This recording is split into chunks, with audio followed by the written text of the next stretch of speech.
Hey, it's Spoonie, and today was a pretty great day.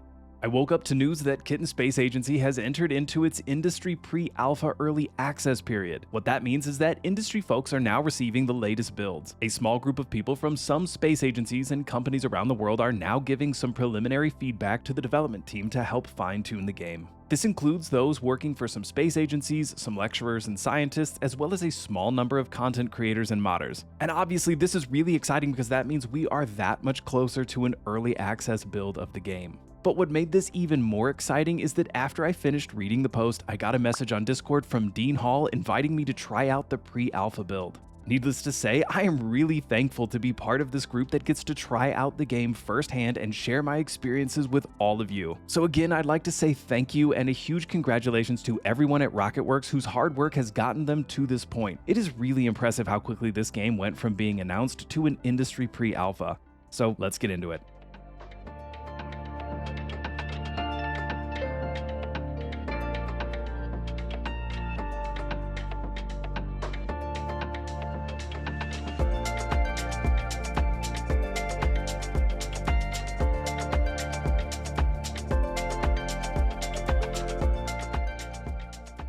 The first thing to notice on this game is the launch time. It opens instantly from desktop, and when loading into a game after selecting settings, it takes maybe 5 seconds. I know a lot of people have commented on the performance and spec requirements for the game, and while I can't speak to the minimums or anything like that, I can tell you how this pre-alpha build ran for me on my PC.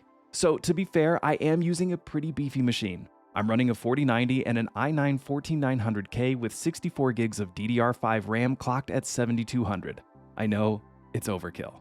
But even considering my higher specs, this game is incredibly performant, especially considering they are probably nowhere near done with optimizations yet. I had the game V-synced to my monitor at 144 FPS, and I managed to maintain over 130 frames per second the entire time I've played so far. All the while, my GPU sat around 80% at 62 degrees. That's pretty chilly, especially considering where I live, it's the middle of summer. My CPU was even lower, barely cracking 5% at any given time, and most of the time it sat around 2%, which is just barely above idle. I even tried to stress test this a little bit by zooming in on my engines and RCS while firing under massive warp, and aside from my fans kicking into a higher gear, my performance held steady. So I'm just generally really impressed with this game so far. I have spent my first bit of time in the game poking around in settings, flipping this and that switch, and aside from one single crash, which was undoubtedly my fault for playing around just a bit too much with the console, this game has a seriously solid foundation.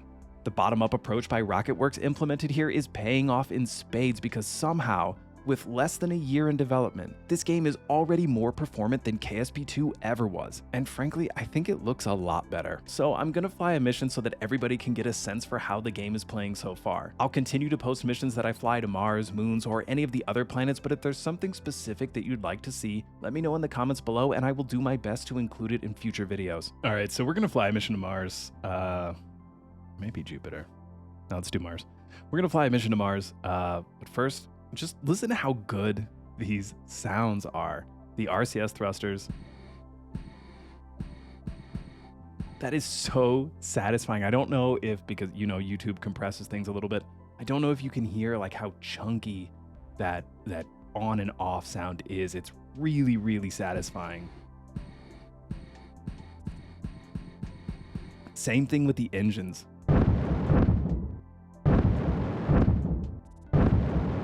It's just so satisfying that when it kicks on and off. Right now, there's only two options for thrust. It's either high or low. So basically right now your thrusters are either on or they're off.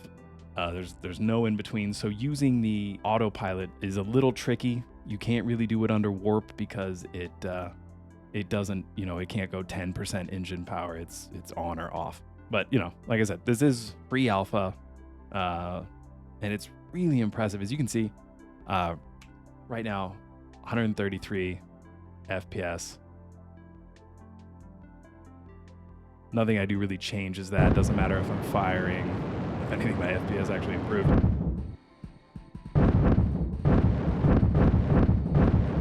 I can zoom in. Again, nothing changes that FPS. Really great. You can zoom all the way out instantly by pressing M, or you can just scroll all the way out just with the scroll wheel, and all the way back in.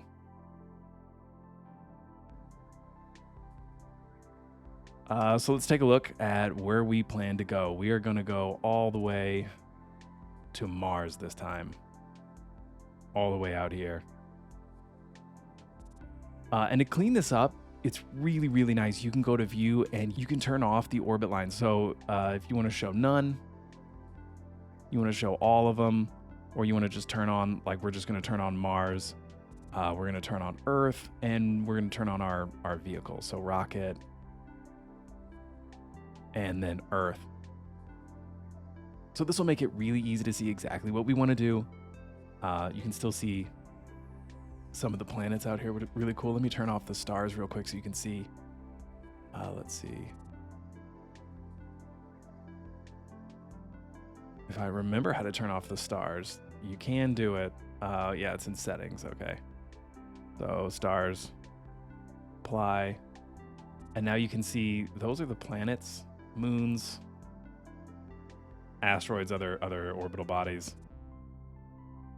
And it just makes it really cool because now you can pick them out. Okay, so the first thing we're going to do is just go into the map view, and we're going to create a maneuver. You just click on your orbit line, it'll create this little maneuver, and anybody who's played Kerbal Space Program should be familiar with using this, but the red arrows are our prograde and retrograde. So we're just going to burn prograde until we find an intercept with the moon.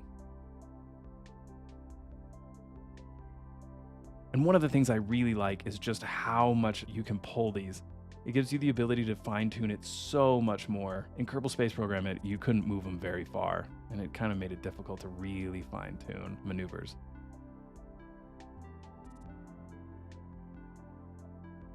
Okay, so there we do have an intercept with the moon. Perfect. So let's just go to this maneuver point. We can warp over to that by hitting tab, and then this pops up. You can see we can warp to that maneuver.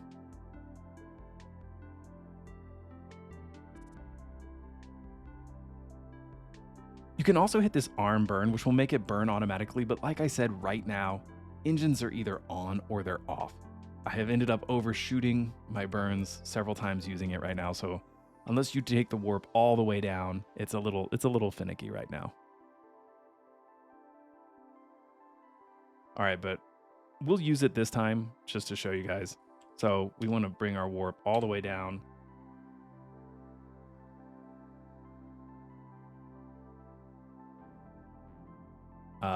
And then we'll have it automatically do this burn.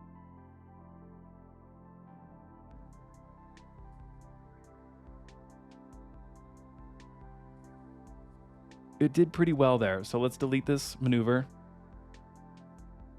So now we're going to warp all the way over to the moon.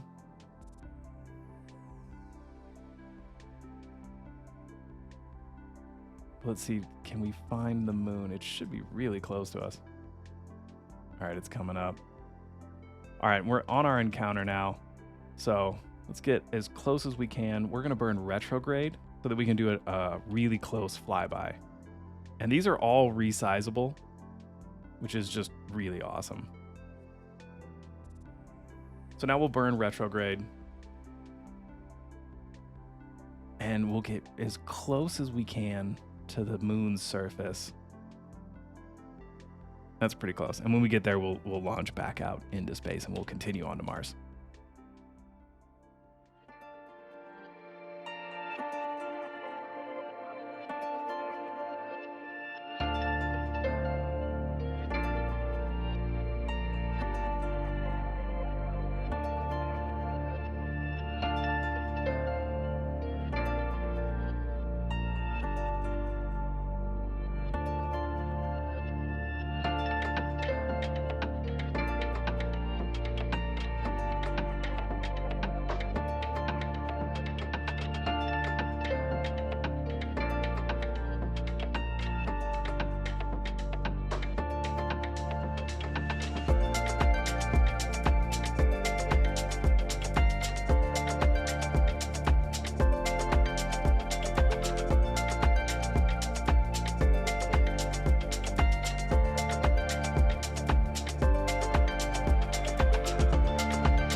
And by the way, there is absolutely no lag here. Let me show you real quick. You just go up to Universe, you go to Vessels, we can go to the Gemini 7, and look at that, instantaneous.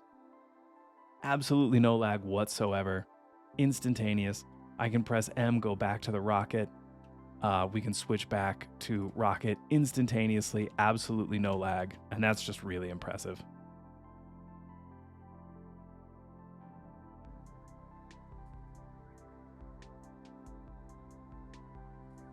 All right, we're leaving Earth behind, and now we can start to get an encounter with Mars.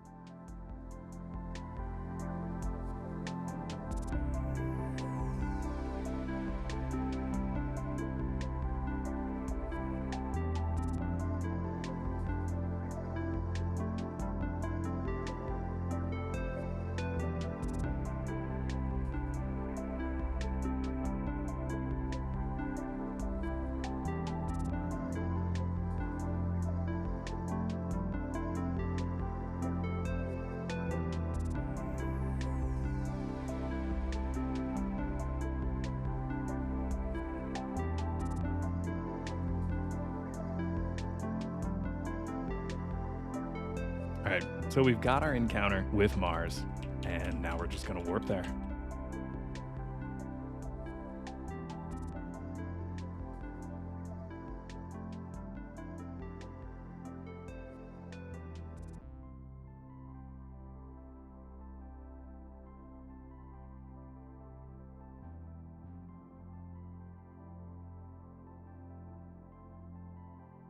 All right, so we are now in our encounter, and we're gonna burn retrograde.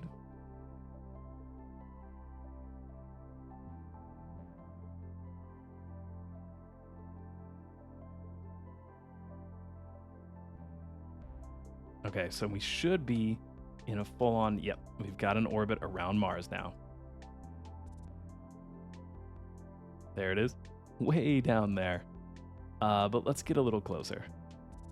That's very, very close to the surface. Let's do a little bit further out than that. Okay, 1,000 kilometers. Okay, that's not bad.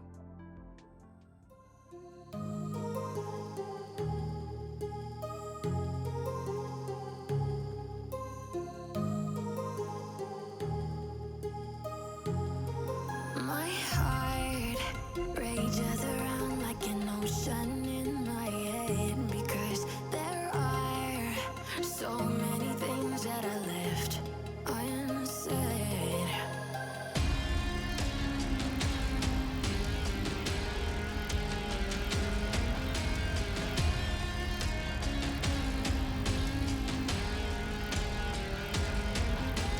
I can almost feel you walking in the distance, but I know that it's not reality. If you are echoing around inside these parallel dimensions all alone, now I'll find you in my dreams.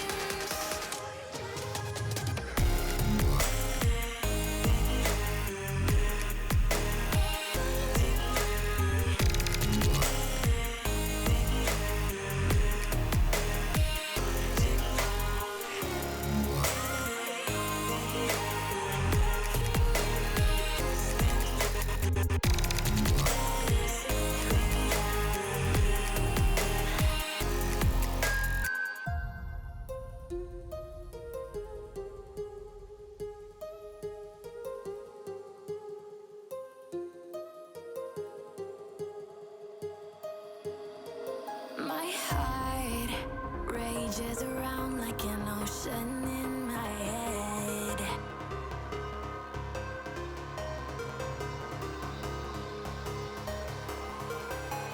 I can almost feel you walking in the distance, but I know that it's not reality.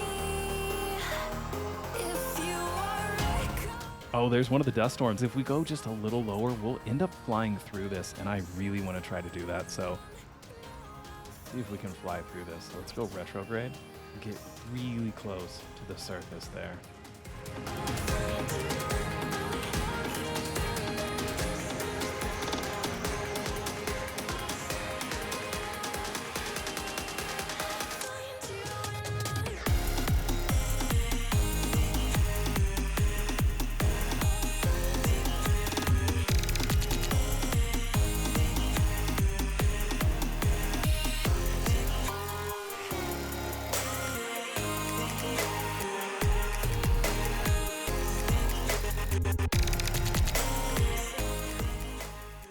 right, so there's the dust storm. You can see how it kind of moves across the surface of the planet. That's just really awesome. Really, really cool. Distance, but I know that it's not reality.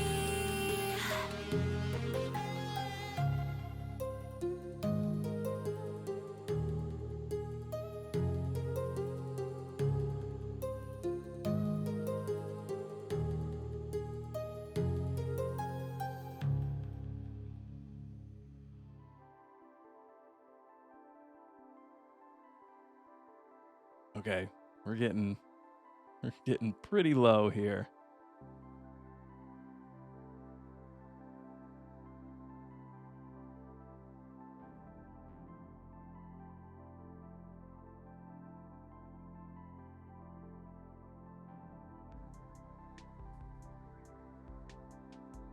And so this is real time. We can slow it down even more. You can go to 0.1, which is really, really nice because you can kind of slow motion things. But this is the real time speed.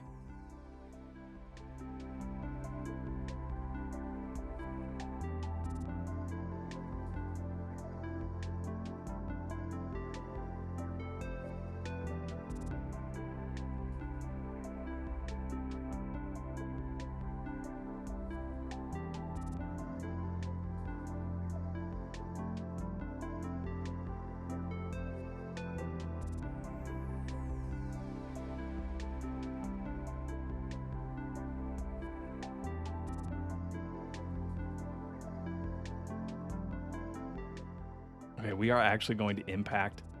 So we are losing altitude.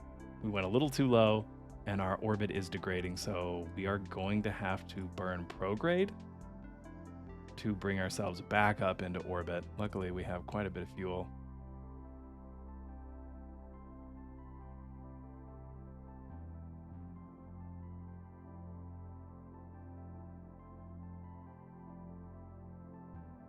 So I guess we're just gonna have to keep bursting it up until we get back up into orbit, because once you get down into the ground, you don't get out. That is permanent. You live there now.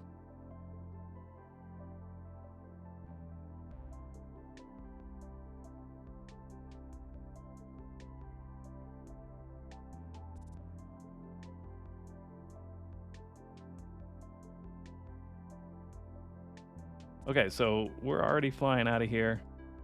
We're on an escape velocity, so we'll just escape and we'll go right back to Earth.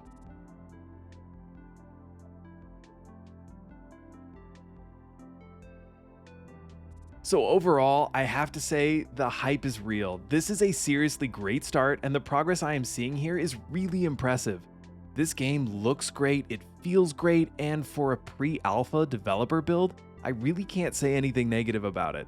Obviously, it is pre-alpha, so a lot of the features aren't fully implemented yet, but if this is what they are already able to put out, things are looking very promising. And I can't wait to play around with this a bit more and visit a few more planets and moons. Be sure to subscribe so that we can follow along with the development of KSA together, and remember, if there is something you specifically want to see, let me know in the comments below and I'll try to include it next time. Also, be sure to give this video a massive thumbs up to help make sure other people find out about Kitten Space Agency, and it also really helps my channel all with one click. Thanks for watching, and I'll see you in the next one.